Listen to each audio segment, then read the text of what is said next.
ओम नमः शिवाय। प्रिय दर्शकों, जिंदगी की नई शुरुआत वृश्चिक राशि वालों के लिए अर्थात आपके लिए जनवरी 2024 से नहीं बल्कि इसी दिसंबर से होने जा रही है। कैसे और क्यों, डिटेल में आपको बताऊंगा। उससे पहले एक निवेदन है आपसे। पहली बार मेरे इस वीडियो को देख रहे हैं तो पूरा वीडियो सुनिएगा। मेरा एनालिसिस अच्छा लगता है आपको तो चैनल को सब्सक्राइब कर दीजिएगा, वीडियो को लाइक कर दीजिएगा और कमेंट बॉक्स में जाकर के महादेव का भक्त हूँ, आप पर भी महादेव की कृपा बनी रहे ऐसी मेरी कामना। आप कमेंट बॉक्स में जाकर 5 बार या 11 बार महादेव का पंचाक्षरी महामंत्र नमः शिवाय ओम या फिर ओम नमः शिवाय 5 बार या 11 बार अवश्य लिख दीजिएगा। चलिए विषय पर प्रवेश करते हैं। वृश्चिक राशि वालों की समस्याओं की तो कोई कमी रही नहीं है। शनि की ढैया आपके ऊपर चल रही थी, आपके राशि का स्वामी मंगल अस्त चल रहा था। समस्या एक नहीं, समस्या कई थी। खासकर आप आर्थिक समस्या से टूटे हुए थे, मेंटली आप परेशान थे, स्ट्रेस इतना ज्यादा कि रातों की नींद खराब हुई थी आपकी। जिस काम में हाथ डाल रहे हैं उसी काम में असफलता, चरम सीमा तक पहुंच चुके हैं। अगर देखा जाए तो चरम सीमा तक एक लिमिट होती है किसी भी समस्या की, वो लिमिट के अंतिम चरण पर है। लेकिन सुखद बात यह है कि इस महीने आपकी कुंडली के हिसाब से, वैसे तो अक्टूबर बहुत ज्यादा परेशान थे, नवंबर थोड़ा ठीक था, लेकिन आपको एहसास तो हुआ नहीं होगा गुरु चांडाल युग खत्म होने के बावजूद। लेकिन हाँ, गुरु चांडाल युग खत्म हुआ है नवंबर में। आंशिक रूप से मैंने राहु को लेकर के वीडियोज बनाए हुए हैं, आप मेरे चैनल पर जाकर देख सकते हैं वहाँ कि राहु का कब से एक्टिवेट होगा, कब से राहु अच्छा फल देगा, आपको मैंने डिटेल में बताया हुआ है, वहाँ भी आप देख सकते हैं। अगर इस कुंडली में बात करें, मैं विशेषकर इस कुंडली में दिसंबर का महीना कैसा रहने वाला इस पर जिक्र करूंगा। तो जो आपके राशि का स्वामी जो मंगल है वो स्वगृही है। अब जब भी मंगल केंद्रेश हो करके केंद्र में होता है और अपने घर में होता है तो ये महायोग बनता है। इस योग का नाम है रुचक योग।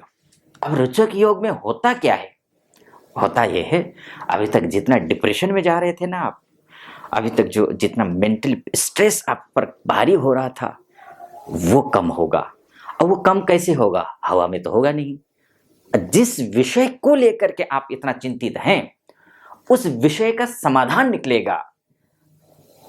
और मेष और ये वृश्चिक राशि वालों के लिए सबसे बड़ा विषय क्या है? वो है फाइनेंस, पैसा। पैसे को लेकर के अब स्थिति अच्छी दिखाई दे रही है। कैसे? एक तो ये रुचक योग है। पहले रुचक योग होता क्या है, कैसे मतलब करेगा क्या? साहस में कमी आ रही है। अगर आप लगातार आपका मनोबल, आपका आत्मबल अगर डाउन होता जा रहा है तो आपका मनोबल बढ़ेगा, आपका आत्मबल बढ़ेगा।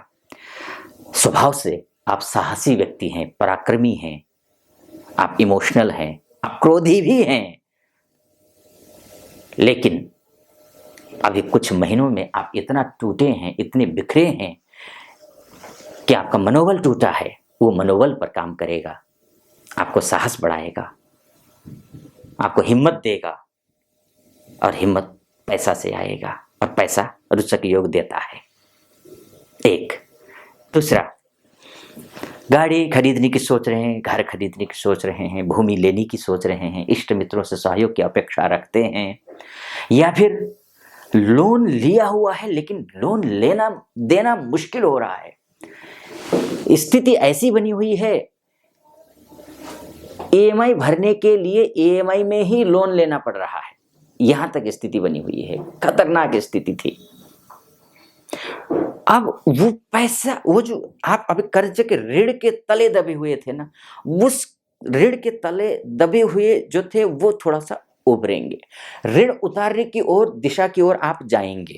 अब डिटेल में तो कितना ऋण है, कैसा है, आपकी कुंडली की कितनी क्वालिटी है, आपकी date of birth, time of birth और प्लेस ऑफ बर्थ की जो आपकी कुंडली बनी होगी तो उसमें आपकी कुंडली में कितनी ताकत है है ना। कुंडली की हर किसी की एक लिमिट, एक ताकत होती है। किसी की कुंडली 60-70 लाख भी संभाल नहीं पाती है, किसी की 20 लाख भी संभाल नहीं पाती है, और किसी की जो है ना 50-50 करोड़ तक जो है ना किसी की कुंडली आराम से संभाल लेती है। किसी की कुंडली में अगर 10 लाख का भी कर्जा है और वो मेरे पास, आप जैसे मेरा वीडियो देख करके मुझे कंसल्टेशन लेते हैं, तो मैं उनसे पूछता हूँ कि भाई कितने लाख का कर्जा है आपके पास में, वो बोलते हैं 10 लाख का। तो मैं बोलता हूँ तो भारी है आपके लिए, बता आपकी कुंडली की तो जो स्थिति है वो तो 5-7 लाख की थी, आपने 10 लाख तो आपने अनावश्यक ले लिया, अब तो मुश्किल पड़ जाएगा, आपके लिए मुश्किल होगा। कहना पड़ता है कई बार, क्योंकि मैं यहाँ भी ऐसा नहीं है कि यहाँ पर ये कुंडली में कुछ खराब नहीं है, खराब भी है, लेकिन मैं उस पक्ष को आपके समक्ष रख रहा हूँ जो सकारात्मक है, जो आपके लिए संभव है। क्योंकि किसी की कुंडली बहुत अच्छी हो सकती है, लग्न कुंडली, तो उसमें जो है ना थोड़ा बहुत भी खराब होगा ना, तो वो खराब होगा नहीं। अब जिसका खराब होगा नहीं उसके लिए मैं खराब क्यों कहूं। और जिसकी कुंडली में कमजोर योग हैं, तो किसी की कुंडली अब मैंने बोला जैसे कि 10 लाख रुपए भी जो है ना वो संभाल नहीं पाती, और किसी की कुंडली में देखता हूं कि 20 करोड़ 30 करोड़ 50 करोड़ का ऋण भी होता है, तो मुझे लगता है कि चिंता करने की जरूरत है नहीं। आपकी कुंडली की इतना पोटेंशियल है आपकी कुंडली में कि आप ये जो 20-30 करोड़, चिंता मत करिए, निकाल लेंगे, आराम से निकाल लेंगे, स्ट्रेस मत लीजिए। और 2-4 महीना मेहनत करते हैं, जैसा कहते हैं, जो कुछ उपाय वगैरह बताते हैं कुंडली को देखते हुए, तो उससे फिर वो निकलते हैं, निकले हैं लोग, हजारों निकले हैं, आप भी निकलेंगे। लेकिन हाँ, इस महीने की जहां तक बात करें, अगर आपकी लग्न कुंडली अच्छी है, आपका भाग्येश अच्छा है, आपका लग्नेश अच्छा है, मृतावस्था का नहीं है, सुप्तावस्था का नहीं है, नवमांश में कमजोर नहीं है, दशांश अच्छा है, मंगल की स्थिति अच्छी बनी हुई है, तो आप निश्चित रूप से जो है ना इस महीने में जैसा मैं कह रहा हूँ ना, फलादेश कर रहा हूँ, वो आप पर सटीक बैठेगा। अन्यथा हो सकता है आपकी कुंडली थोड़ी सी कमजोर हो, तो उसमें हो सकता है कि आप पर वो जो मैं फलादेश कर रहा हूँ वो सटीक ना बैठे, ऐसा भी हो सकता है। और ऐसी स्थिति है तो आप, मेरा निवेदन रहेगा, कोई आसपास में कोई अच्छे योग्य एस्ट्रोलॉजर होंगे, उनसे आप अपना एक बार कुंडली दिखा लीजिए और उनसे पूछिए आचार्य जी से कि आचार्य जी मेरा भाग्येश कैसा है और मेरा कर्मेश कैसा है, कर्म करने पर भाग्य साथ दे रहा है या नहीं दे रहा है। समस्या तो तभी आती है जब कर्मेश और भाग्येश खराब स्थिति, जितनी भी होते हैं आप लोगों में से, जितने भी मुझे कॉल करते हैं, उनमें से ज्यादातर का जिसके खराब इतने दिनों से चल रहा है ना, उनका कहीं ना कहीं दशमांश कुंडली में जाकर के भाग्येश कर्मेश खराब ही होता है।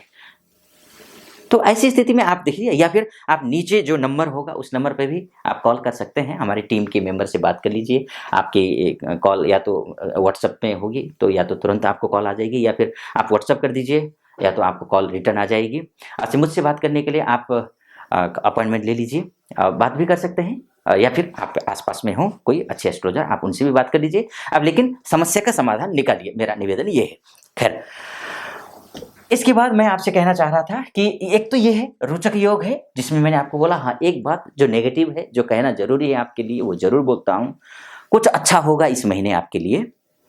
अच्छा होने का मतलब यह है कि आपको फिर भी डाउन टू अर्थ रहना है, अपनी वाणी पर, अपने शब्दों पर, अपने रिश्तों पर जो है ना, वो एक विश्वसनीयता बनाए रखनी है। अपने शब्दों पर, अपने वाणी पर संयम रखना है, मधुरता लानी है। क्योंकि रोचक योग में एक ही खराबी होती है, वो व्यक्ति जब कुछ प्राप्त होता है तो वो अनलिमिटेड हो जाता है, वो उसको समझ में नहीं आता है कि क्या करूं, तो वो अभद्र व्यवहार करना शुरू कर देता है। वो नहीं करना है, मेडिटेशन करना है, स्वयं को थोड़ा सा परखना है, स्वयं को थोड़ा सा कोशिश करिए, संयमित रखें। एक अब उसमें भी वैसे बोलते हैं ना, करेला वैसे भी करेला, उसमें नीम चढ़ा हुआ, वैसे ही है। वैसे भी मंगल बहुत ही एकदम बहुत एनर्जेटिक प्लैनेट होता है, उसमें सूर्य साथ में है। अब सूर्य और मंगल जब है, दोनों ही उग्र ऊर्जावान ग्रह हैं, यानी कि आपको ऊर्जा तो देंगे ही, लेकिन थोड़ा सा ज्यादा ही ऊर्जा देंगे। तो गर्मी थोड़ी सी शांत रखना है, ज्यादा गुस्सा नहीं करना है, इस बात का आपको ख्याल रखना है। पैसा आ रहा है, प्रोफेशनल लाइफ बहुत अच्छी हो रही है, प्रमोशन होता हुआ दिखाई दे रहा है इस महीने। प्रमोशन की अगर बात चल रही हो तो रातों रात एकदम से काया पलट तो नहीं होने वाला है, लेकिन अगर प्रमोशन की बात चल रही है, अगर आपके ऑफिस में किसी अन्य का भी प्रमोशन हो रहा है लेकिन आपका नाम नहीं है प्रमोशन में, तो संभव है कि अचानक आपका नाम वहां पहुंच जाए। उसमें एक बिजनेस में डील कर रहे हैं, डील हो नहीं पा रही थी, अब डील संभावना है कि डील आपकी हो जाए।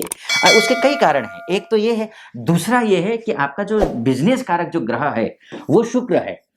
अब पति पत्नी के बीच में रिश्ते हो, कोर्ट कचहरी का मामला हो, पैतृक संपत्ति को लेकर के विवाद चल रहा हो, या फिर किसी अन्य प्रकार के कोई भी विवाह चल रहा हो, या फिर विपरीत लिंगी व्यक्ति या महिला, है ना, पुरुष या महिला कोई भी हो, उनसे आपका कोई विवाद हो, तो ऐसी स्थिति में ये जो महीना है उपयुक्त महीना है, क्योंकि शुक्र महाराज जो है यहाँ पर दिग्बली हुए हैं।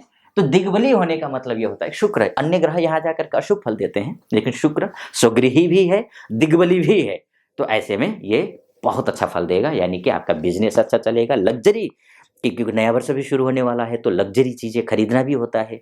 घर में बेबी बच्चे हैं, नाते रिश्तेदार हैं, माता पिता हैं, तो कुछ न कुछ चाहिए होता है, घर में कुछ डेकोरेशन करना है, उन सब के लिए ये जो समय है वो उसमें आप इन्वेस्ट करें, उसमें खर्चा करेंगे, और वो जायज़ भी है, और वो खर्च करने के लिए पैसे की व्यवस्था होगी। मेरा कहने का तात्पर्य ये है। खर्चा होता क्या है कि खर्चा करना कौन नहीं चाहता अपने परिवार के लिए, अपने माता पिता के लिए, घर नाते रिश्तेदार के लिए, लेकिन पैसा होना चाहिए अपनों के हेल्प करने के लिए भी। वो पैसे का इंतजाम जो है इस महीने होता हुआ दिखाई दे रहा है, तो ये एक अच्छी बात है। एक, अब दूसरी बात पे आते हैं, अब धन की क्या स्थिति है ये भी देख लेते हैं। धन की स्थिति को देखिए, धनेश, लाभेश और धनस्थ है, यानी कि द्वितीयस्थ है। लाभेश होकर के द्वितीयस्थ होना धन योग बनाता है। ये देखिए ना, एक से मालव्य योग है, उसके बाद नहीं मालव्य योग नहीं, रुचक योग है, दिग्बली शुक्र है, धने लाभेश का धनस्थ होना, द्वितीयस्थ होना, ये शुभ है। शश योग है, शश योग देखिए, शश योग भी घर परिवार इत्यादि के लिए बहुत अच्छा होता है। घर परिवार के नाते रिश्तेदार इत्यादि के लिए, ऋण इत्यादि के लिए। आलस्य इससे ग्रसित हैं, काम नहीं कर पा रहे हैं, शरीर टूट रहा है, बार बार नेगेटिविटी आ रही है, तो वो पॉजिटिविटी आएगी। एक तो ये शनि की स्थिति को देख लीजिए। शनि भी जो है इस महीने, पूरे महीने में 6 अंश 57 कला का 1 दिसंबर को है, और 8 अंश 59 कला 31 दिसंबर को है, यानी कि आदर्श डिग्री में शनि रहने वाला है। शतभिषा नक्षत्र का शनि रहेगा, मूल त्रिकोण का शनि है, राहु के नक्षत्र में शनि रहने वाला है। तो ऐसी स्थिति में शनि की स्थिति अच्छी है, अर्थात पैसा आने वाला है, मेहनत होने वाली है, परिश्रम करना मत भूलना, बस इतना मेरा निवेदन है, परिश्रम डट के करना। गुरु की भी स्थिति अच्छी है, अश्विनी नक्षत्र में गुरु रहेंगे पूरे महीने। और डिग्रियों की भी अगर बात करें तो 12 से 13 डिग्री के बीच, 12 से 11 डिग्री के बीच में रहेंगे। वक्री चल रहे हैं ना, इस वजह से अश्विनी नक्षत्र केतु की नक्षत्र में है, और केतु अर्थात धन भाव में बैठा है, तो यानी कि गुरु भी धन दे रहा है, पैसा तो आ रहा है। खैर, इस विषय को मैं बहुत ज़्यादा लंबा वीडियो हो जाएगा, इस वीडियो को मैं यहीं पर समाप्त करता हूँ। आप यहाँ तक आए हैं तो इसका मतलब ये है कि कहीं ना कहीं आपको मेरा एनालिसिस थोड़ा बहुत अच्छा लगा है। अगर अच्छा लगा है तो बिना कंजूसी किए चैनल को सब्सक्राइब कर दीजिएगा, वीडियो को लाइक कर दीजिएगा, कमेंट बॉक्स में जा करके ओम नमः शिवाय 5 बार या 11 बार अवश्य लिख दीजिएगा। फिलहाल अनुमति दीजिए। ओम नमः शिवाय।